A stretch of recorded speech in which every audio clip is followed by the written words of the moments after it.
Assalamualaikum warahmatullahi wabarakatuh. Perkenalkan, nama saya Muhammad Mulna Adabi. Saya dari Sistem Informasi dengan NIM 241230038. Kali ini saya akan menjelaskan latar belakang lahirnya Muhammadiyah sebagai dakwah, dan juga saya akan menjelaskan faktor internal dan eksternalnya. Dan juga saya akan menjelaskan tujuan Muhammadiyah sebagai organisasi dakwah dan menjelaskan sebagaimana tambang Muhammadiyah.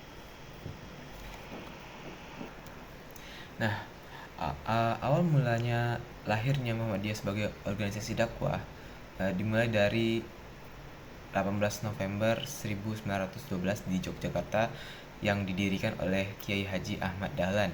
Lahirnya Muhammadiyah tidak terlepas dari kondisi umat Islam pada saat itu, yang dipengaruhi oleh faktor internal dan faktor eksternal.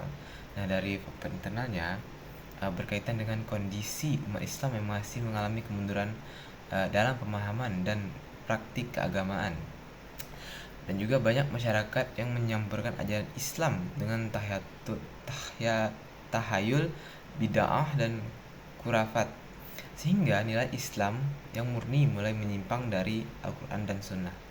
Selain itu, umat Islam juga mengalami ketinggalan dalam bidang pendidikan. Nah, Kiai Haji Ahmad Dahlan melihat bahwa pendidikan merupakan sarana penting dalam dakwah, sehingga diperlukan sebuah organisasi yang mampu menggabungkan ajaran Islam dengan sistem pendidikan yang modern dan terstruktur. Nah, untuk faktor eksternal dipengaruhi oleh kondisi sosial dan politik pada saat itu, terutama pada penjajahan Belanda yang menyebabkan keterbatasan akses dan pendidikan dan juga ekonomi bagi umat Islam. Di sisi lain, Kiai Haji Ahmad Dahlan juga terinspirasi oleh gerakan pembaruan Islam dari Timur Tengah yang menekankan pentingnya kembali Al-Quran dan Sunnah serta gangguan akal dalam memahami agama. Dari kondisi ini, Muhammadiyah lahir sebagai gerakan dakwah, tajdid, dan amar ma'ruf nahi munkar.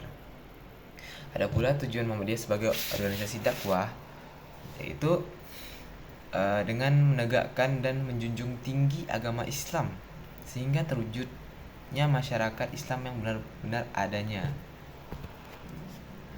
Untuk mencapai tujuan tersebut, Muhammadiyah menjalankan dakwah secara menyeluruh dan berkesinambungan, tidak hanya melalui ceramah keagamaan, tetapi juga melalui amal usaha nyata.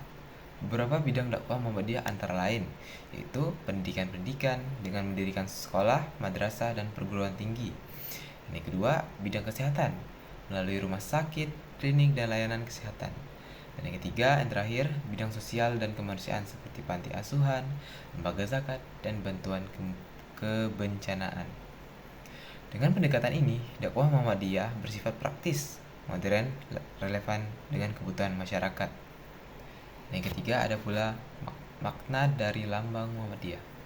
Lambang Muhammadiyah memiliki filosofis yang mendalam dan mencerminkan visi dakwah Muhammadiyah.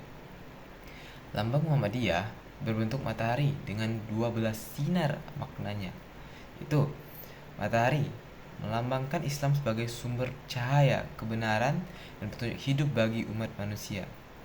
Dan 12 sinar matahari melambangkan semangat dakwah Muhammadiyah yang menyebar luas ke seluruh penjuru. Dan yang ketiga, tulisan Muhammadiyah di tengah adalah lambang menegaskan bahwa organisasi ini berlandaskan ajaran Islam dan meneladani sunnah Nabi Muhammad SAW. Lambang ini menunjukkan bahwa Muhammadiyah berkomitmen untuk menjadi gerakan pencerahan umat. Nah, begitu saja penyampaian dan penjelasan saya tentang Muhammadiyah ini. Semoga video ini dapat menambah pemahaman kita tentang peran Muhammadiyah dalam kehidupan dan bangsa. Saya Muhammad Mulna Adabi, pamit undur diri. Wassalamualaikum warahmatullahi wabarakatuh.